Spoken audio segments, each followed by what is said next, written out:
You're listening to Built to Convert, the podcast where growth-minded marketers, founders, and creators come to level up. No hype, no guesswork, just bold insights that drive results. Let's go. All right, welcome to Built to Convert, the podcast where we explore how strategy, analytics, and creativity come together to drive meaningful growth. I'm your host, Tyler Lane, founder of Session Interactive. And each episode, we sit down with marketers, founders, and operators who are building real momentum inside today's most interesting companies. This episode is brought to you by Session Interactive, the performance marketing agency for brands that are serious about growth, whether you're in B2B, SaaS, D2C, B2C, e-commerce, you name it.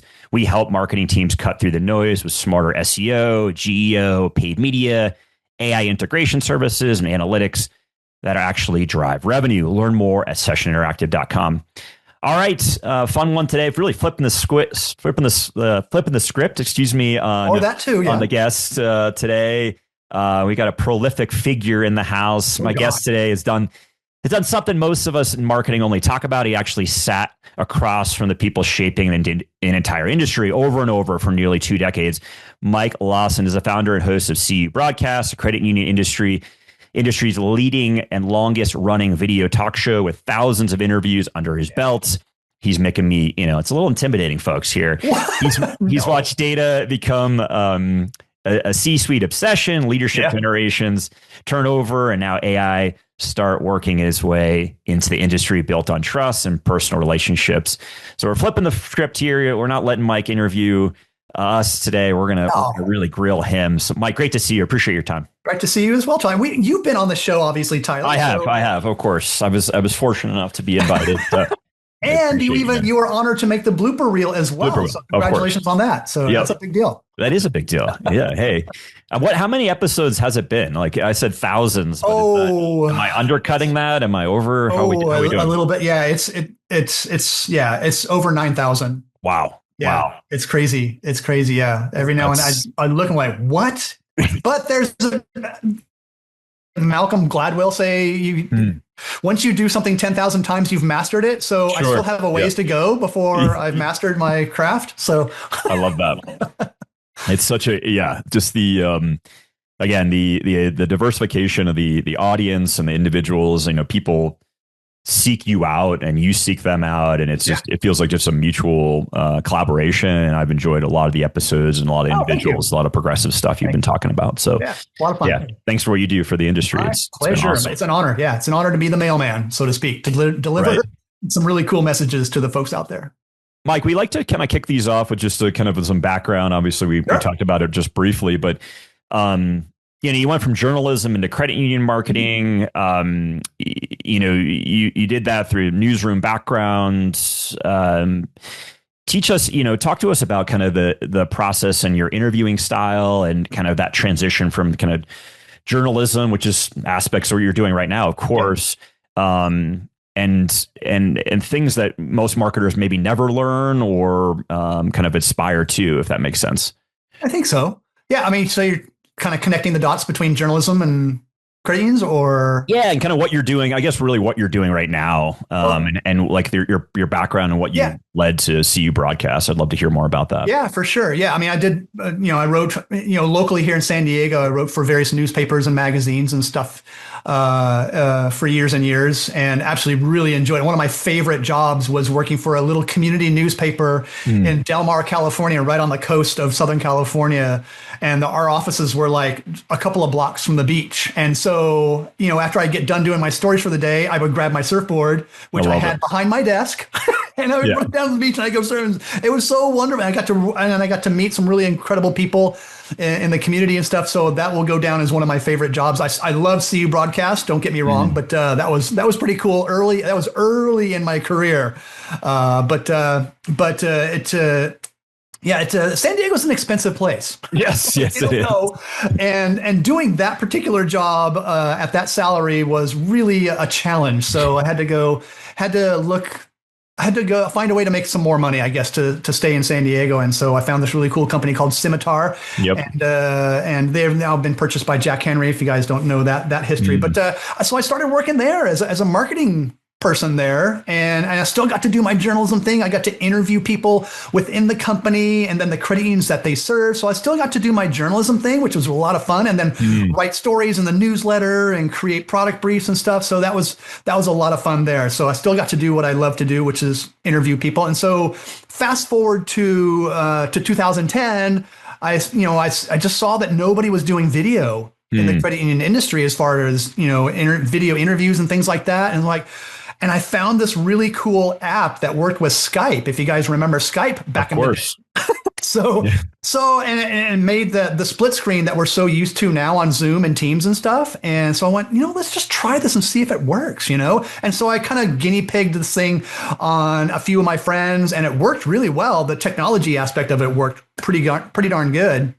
And so I said, well, let's start doing some interviews in the credit union space, since I was a little well versed in it at that time. I cut my teeth on it, working at Scimitar for 6 or 7 years, and so kind of reconnected with a bunch of people, and I just simply said, let's see if this works, and here we are, 15 years later, and 9,000 interviews later. So. I know. Yeah, it's been a blast. Yeah, it's impressive stuff. I mean, I think just to recognize that, because 2010, it was just like, video was pretty common, but not like people weren't utilizing it like right. Obviously COVID really had to happen to push that and force everyone to really realize this is the technology and this is what we need to use.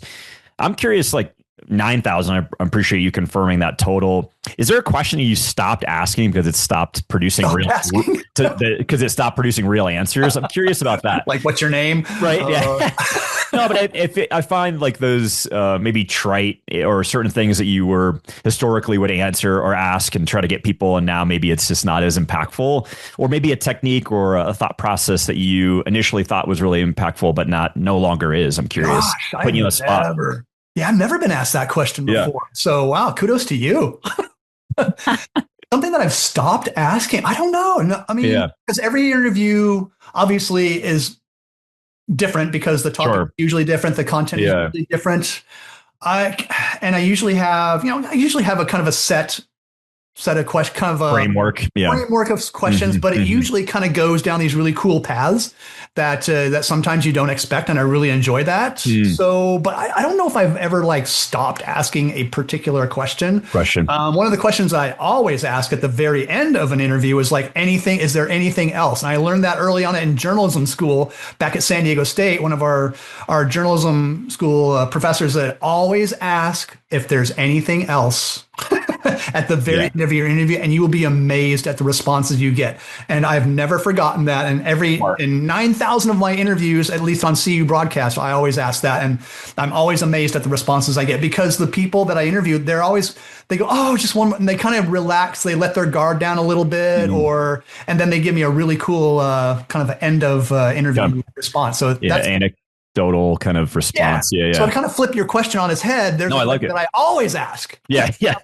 Well, I'm curious too, over that many of 9,000, I keep bringing that up. Is there a moment early on in your career doing the interviews that maybe change your format or structure of hey, this isn't working as well, or really okay, I need to double down on that approach? Well, I used to be really, I always have a set, like I said before, I always have set questions, but I was really kind of, it was almost rigid. The form, if you watch some of my early episodes, they're really rigid.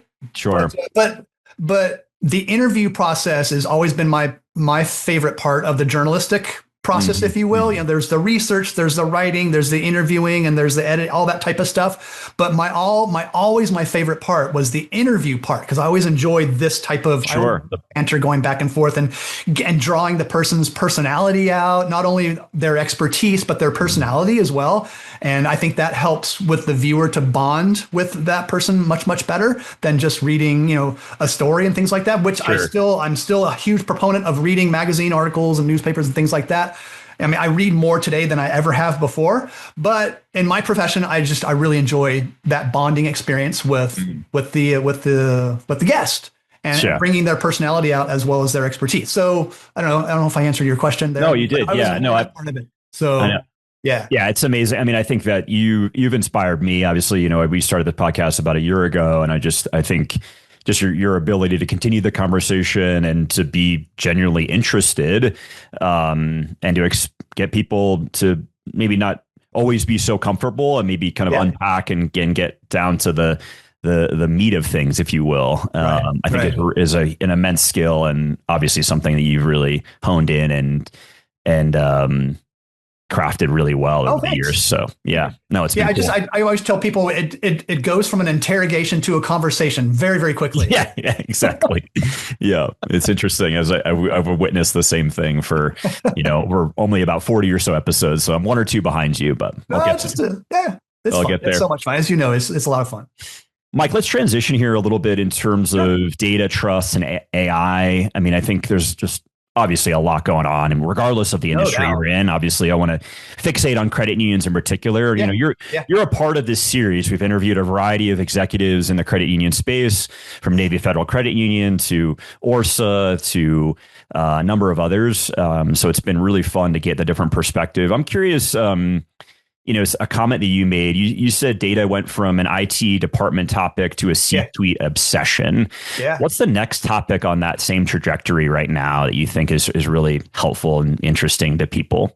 Well, I think the practical use cases, I think as mundane as that might sound, I think it's very inspiring for this industry to go from how AI was going to be the great Skynet and taking over the world and the universe and all that type of stuff, or even bringing it down a little bit further, or the theory of how AI is going to change things and stuff, which is always fascinating to talk about, because imagine having this conversation this time next year, how far along we'll be in the AI journey. It's going to be phenomenal, much less maybe 2 months or 6 months. Sure. But I'm really enjoying right now the practical use case. I learned a saying last year is how AI is making us more human. So, and I haven't forgotten that. So, and it was an interview I did with Josh Datar from Typhon. Sure. Really cool guy. And shout out to Josh. Josh, such a cool guy. But he taught me that. And then, but he backed it up with all these really cool use cases that not only is he's using, but some of his, the credit unions that he works with, how they're using it as well. And it's just really refreshing to see that. And I think it's inspiring to see that, because years ago, Apple had this advertising campaign. There's an app for that. I think a lot of us remember that, of course, way back in the day. So now I'm thinking, okay, there's an AI for that. So, and it's things we haven't even thought of yet, but it's really neat to see how these practical use cases are kind of percolating to the surface and really making AI not scary anymore, but super useful, super practical to use. And it's oh, okay, I can use that. I can do that. So that's kind of the refreshing, inspiring thing I'm seeing right now with it. I love that. And I think just the use cases, I think there's so many people who just talk, and go to get the follow up and what are the use cases, right? Break those down to me. And in a highly regulated industry like credit unions are, it's obviously the use case around personal identifiable information or other things like that is not something where we want to unpack this or fixate on. We want to look at the recurring, remedial, mundane tasks, and are there areas that AI can help out, at least initially. That's what we found has been incredibly beneficial. A lot of too, I'm curious your thoughts around just the level of authenticity, right? Credit unions, as many other industries as well, are built on trust and the human elements. Do you find that there's kind of this ultimate or inevitable resurgence as it relates to authenticity and people wanting to speak to a human even more so now than ever? Or are you finding that just the AI use case for customer service, for example, is suitable? I think they complement each other, actually. Yep. So again, getting back to Josh's example of how AI makes us human, because it takes out a lot of the mundane stuff that we don't want to do, and then it frees that time up to be more human to somebody, to bond with that person, I guess. So, and that was the examples that he used, is okay, how, because we all, nobody wants to do these repetitive, mundane tasks and things like that. Okay, this is the perfect answer for AI right now. So it frees me up so I can go concentrate on something more in depth, or maybe a more concerning issue, or helping out a member personally, where you can actually bond. So I think that's where it really comes in. I think that's where the human part comes in. Sure. What you're getting to is I think that's where they can kind of balance each other out. One's not going to take over the other. and actually it saves a ton of time, I would think, as well, which equates to a better member experience, I would think, right? Exactly. Yeah, I think you're spot on. I'm curious in your conversation, have you heard, there's there's obviously this obsession to integrate AI, but then also the level of automation, which is separate from AI, tools like make.com and N8N and other tools that are like fixating on workflows and things like that. These are, they sound great, right? And I think, being a AI forward company, we've gone through implementations and things like that.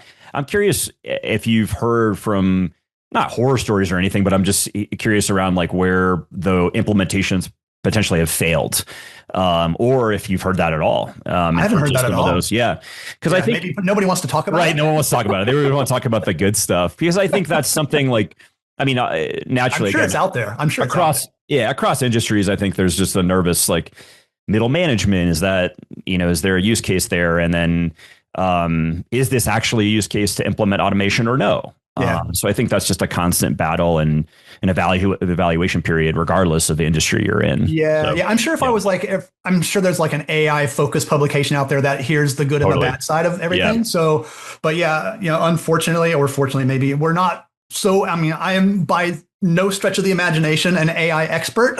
I'm just divulging what I hear out there and some of my experiences as well. But I haven't heard. I'm sure it's out there, but I haven't heard any horror stories with AI yet. Yeah, so I'm sure it's out there. Yep, trying to get the gritty details, Mike, from you. The underbelly. Of the financial services world. What's all the thousands of interviews you've conducted? What's a metric that credit union marketers love to report on or really fixated on, and what have you seen maybe have evolved for more traditional reporting to more kind of updated reporting metrics that are more progressive, if you will? Attributions become more difficult, like with with individuals clicking and utilizing LLMs more, conducting research. We don't really know where they're coming from as much. Is there a reporting metric that you think that has changed or evolved, or people are prioritizing a lot more now? Well, I'm curious. What resonates with our viewers is our case studies, our success story, our problem, the recipes, problem, solution, results. Yeah. That's what really resonates. And obviously the credit union industry is a very peer related industry, because credit unions, as we all know, they talk to each other a lot, that their superpower of collaboration. So we really take advantage of that at CUbroadcast, and we really prioritize the case studies, bringing on XYZ vendor with ABC credit union, and share with us your problem. So what was the solution? How did you guys solve this problem? And then share with us these results. Paint us a before and after picture that illustrates the success, and where are you guys going to take it from here? Obviously, there's a lot of AI stories kind of segueing from that right now. So that's what resonates. Those are many of our highest rated shows, obviously. And obviously we like the thought leadership stuff is really cool, and the how-to type of stuff is really cool.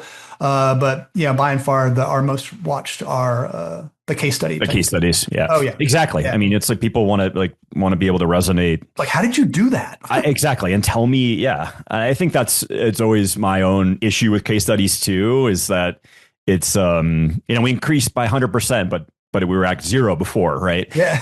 And I think if you can have those before and after numbers, hey, it took us 2 weeks to do this before, and now it takes us 2 minutes. The stuff. That's a great headline, right? The official, at least the headline, until maybe you unpack it, but that's still, they that resonates, and people just exactly want to see how they can implement and maybe achieve the similar success. I love that. The most popular videos on YouTube, besides the cat videos, are how-to videos. Yes, exactly. Or the success. How did you fix that refrigerator? Or how did you change that tire? When your axle was broken or something. So those are very, very popular. So I'm kind of equating that. Okay, how can I transfer that into the credit union industry? Okay. Yeah, I love that. I love that. Yeah, absolutely. All right, let's teams and leadership. I want to talk a little bit about that. And we talked a little bit before we hit record here around, you've talked to longtime CEOs and who are retiring and potentially or inevitably, right? And trying to usher this new generation that's stepping in. What's a leadership trait that the old guard had that you're worried the next generation potentially is losing, or maybe not fixating on as much? I'm trying to get little bit controversial here. No, Whoa, I'm the joking. old guard has. Yeah. I'm curious. Yeah. Like any particular traits me or on certain these questions, Tyler. I know I'm really putting you on the spot here. Not my intention necessarily. Well, because I'm thinking about what resonates with in leadership today, and that's authenticity. Yeah. So I'm actually just kind of flipping all your questions on there. No, I love it. Tyler, I love it. but really being a real human being, I think, is what people really relate to. Warts and all, I guess. So I think, yeah, if you're not that today, you're going to have a hard time leading, I think. So obviously you want to be a strong leader and being able to handle situations, good and bad. I mean, that's all part of being a leader. And then, but then also, delegating I think just being authentic, and just being who you are. I think people really appreciate that, especially in this industry where we're so humble and we're so real most of the time. I think that resonates, using that word again, really, really well in our industry as far as a leader goes. 100%. I mean, it's wild how passionate individual, and you and I have talked about this in the past, but just how passionate individuals are within the credit union industry. And I think more so is just how collaborative they are, even with their competitors, so to speak, right? Yeah. And open, like, this is working, this isn't working. And I'm just like, the lack of ego has been really impressive. Oh my gosh. Yeah. I'm just like, I'm blown away in certain cases. These individuals could easily have egos and that would be fine probably, but it's just the guards down. And I've loved that. And I think that correlates in terms of what you said in terms of the level of authenticity. I think that's people are just striving for that. And I think that also correlates in terms of what we were mentioning around AI. It's like, there's use cases and brilliant opportunities to integrate AI, but there's also a level of authenticity that people want to establish through the human connection. Yeah, no doubt. There's so many people, but like Mike Valentine comes in and pops into my head right away as far as somebody who is just so authentic in who they are, but a fantastic leader of, a very large credit union, but he's retiring. Oh my gosh. But anyway, that's a whole nother show. Sure. But such a cool guy. And he's always like, what can I do for you? I'm like, what? You're a CEO of this multi-billion-dollar credit union. What can I do for you? That type of thing. But he personifies, our Lee Brady at State Employees. You're dropping some great individuals. Gosh, just so cool. Yeah. Anyway, inspirational individuals. I guess to that, like with, back to, I always keep bringing this back, but just all the interviews you've conducted and wide variety of credit union sizes, right? National credit unions, and then maybe smaller, smaller shops. Yeah. I'm curious, are you seeing more like the smaller shops just remain scrappy, and are there things that and nimble, or are you seeing that things on their end, whether it's marketing or member experience, that maybe the larger credit unions need to adopt because maybe they're more nimble and less red tape potentially? I'm curious if you're seeing anything like that. Oh yeah, I am actually, and one person comes to mind that I just recently interviewed a couple weeks ago, Linda Bodie at Element Federal Credit Union in West Virginia. Okay, everybody knows Linda, but she's at a smaller shop, and her credit union is not only surviving, but it's thriving. And she's so innovative, and she uses like the QSO model to its of course, nth degree. So cool. She's somebody. If you're a smaller credit union and you want to thrive, go talk to Linda Bodie. She will set you on that path, and just on that path of creativity and innovation. And it's really cool to see what they're doing there. I talked to her. Actually, our last topic was, how do you keep the momentum of innovation going? And then we're going to actually have another interview on how to do things to attract younger members as well, because we all know that credit unions need to get younger membership wise. So she's just a wealth of information there, especially from the smaller credit union perspective. And she wants to be that size. She has no aspirations of being the size of maybe Federal Credit Union. Yeah. So, but and they're just doing an incredible job. So she's a great example. I love that. Yeah. We briefly touched on just like the old guard transitioning, but I think that concept that you just mentioned too is just obviously credit unions trying to attract younger members. have you talked about strategies with different credit unions and what they're doing specifically? I'm curious there and what success they've had. And, we're mentioning some themes here that are clearly going to resonate with younger. Low level of authenticity. It's like obviously being in more progressive platforms and influencer marketing, things like that. I'm curious what you're seeing or what you've heard from some of these credit union leaders and what they're doing.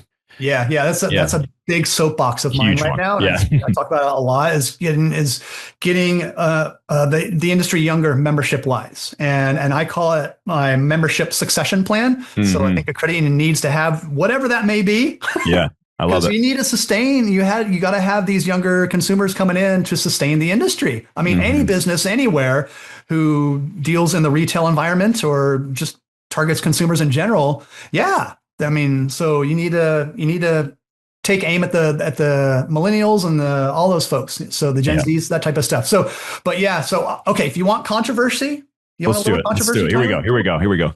The name credit union seems to be a big hurdle right now with the younger folks because they don't know what it means. What is it? Yeah, and I was the same way before I cut my teeth in the credit union industry. I said, do I need credit to join this? Do I need to be part of a union to join a credit union, or what's the deal here? So that seems to be, not that it's bad or good. It's just a stumbling point right now. It's a hurdle. You have to educate people on what that means. So that's, if you want controversy, there's something that is a bit of a barrier for the young folks to get around.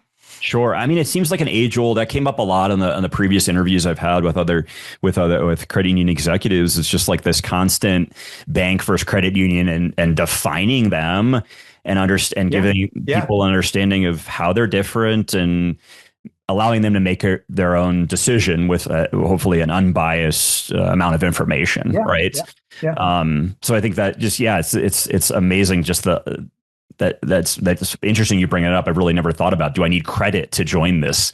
Right. Hey, I don't have credit or something. I know. I just graduated college. I'm actually in debt. I'm in debt. Right? Credit card. I'm not getting one of those right now. No. So it's fascinating. And I'm curious too. I mean, listen, we could sit here probably for another few hours unpacking this too, just in terms of, who the younger generation is really looking up to, what sources, what platforms. And it's funny too, as we've witnessed and a small sample size as I've taken or inquired about around what platforms they're using in terms of, is it AI? Is it Google? Is it social platforms like obviously TikTok and others? And it's funny, talking to some individuals in high school and they're like, no, we're just using Google. Right. And when I was like, I thought for sure you'd be using ChatGPT or others. And then you talk to others maybe in college setting and they're like, oh, use AI all day. Yeah. Right. I can't even make a decision without running it through AI. So, so it's interesting how I thought for sure it would be just all AI focused, but maybe the younger generation hasn't fully immersed themselves just yet. Who knows? Yeah. AI right now is kind of polarizing a little bit because, I mean, we could go down the AI rabbit hole here. It's very kind of a polarizing topic. Speaking about job, when I'm graduating college, am I going to have a job? Are all these level jobs going to be taken over by AI, that type of stuff? So, but that's another 2-hour program for sure. It is. It totally is. Let's talk about kind of trends and your outlook again. Where you think things are heading. If you had to bet on one trend within credit unions, doesn't have to be marketing, whatever it may be that you've covered, that's going to look completely different in the next 5 years. What is it, and what changes do you think? I think payments is going to be okay. Well, payments changes by the second. Right.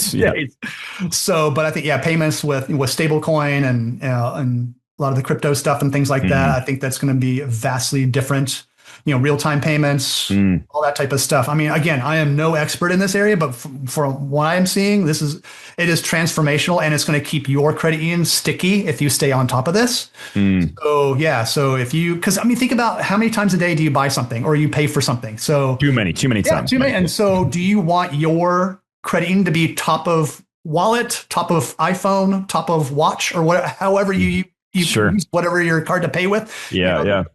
So whatever plastic you choose, but plastic it's still going to be around for a while, but it's now, digital and all that. It is. Stuff. So Yeah, but doing all this stuff in real time and being able to track it and again, it keeps your credit union top of mind when you're paying with whatever, debit credit card you have through your credit union. So I think payments is going to be a really big deal. And then on top of that, obviously handling the cybersecurity aspect of things like that. I mean, you talk to any credit union CEO or any banking or any company on planet Earth. I know. So, security, cyber, fraud, all that type of stuff. That's a big, big deal. That's definitely, if it's not number one, it's definitely in the top three. So that's going to be transforming, and AI is going to be transforming all that. Because right now, what you have right now is the good AI and the bad AI, and they're duking it out right now. Yeah, there's definitely some malicious characters and certain things that are happening. I think we've all experienced it, and it's this like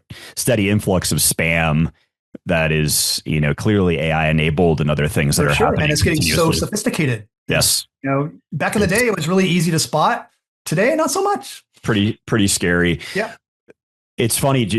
I feel like I lose my wallet fairly often, and it's just like nowadays, like you don't really need it, right? Everything is on my phone.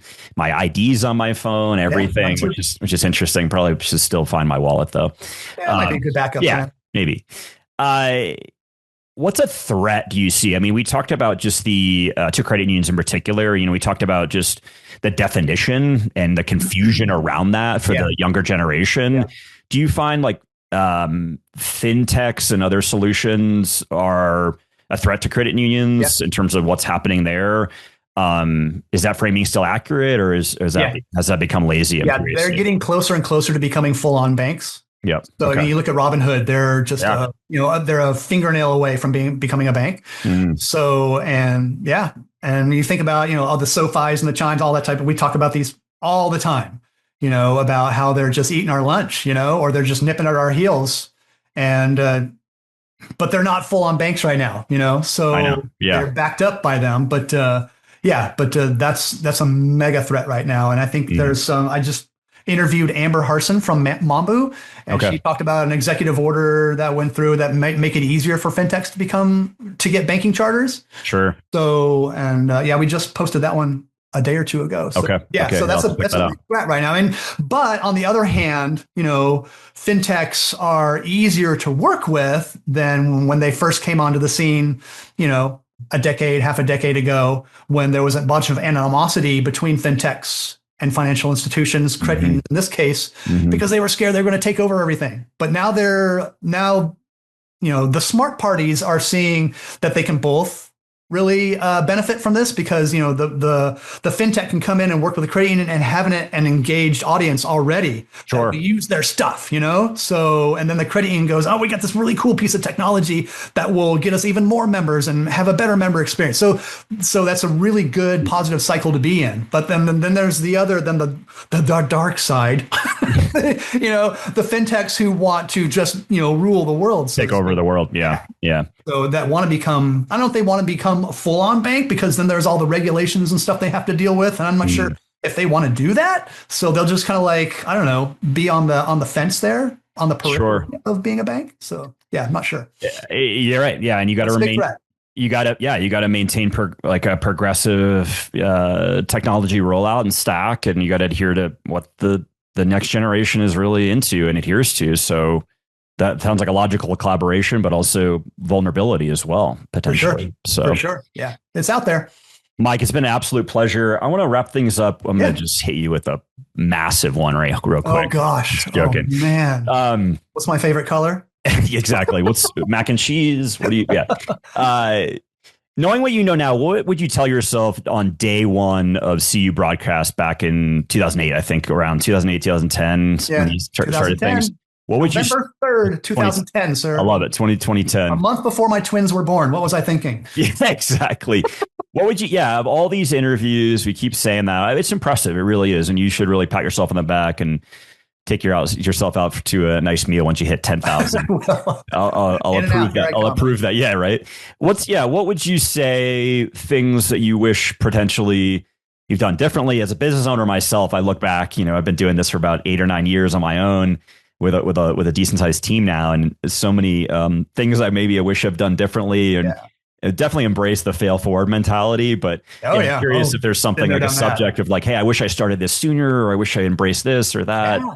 Curious your thoughts there. I wish I had started it sooner, but the technology just wasn't there. And also the bandwidth wasn't there. I forgot to mention when I first started out, maybe 50% of the video calls worked because the bandwidth was stunk back then. Sure. So it was awful. How many drop calls I had was pretty overwhelming. It was very frustrating. Sure. So I was like, early on, I was like, is this really going to work? Yeah. Because none of the phone calls would work or the video calls wouldn't work. Now we just take it for granted. Of course we do. So good. So, but just advice to myself, probably relax a bit more. I was so nervous in the beginning. I think anybody starting out in a new business or a new venture is nervous because they want it to work and they care about it so badly.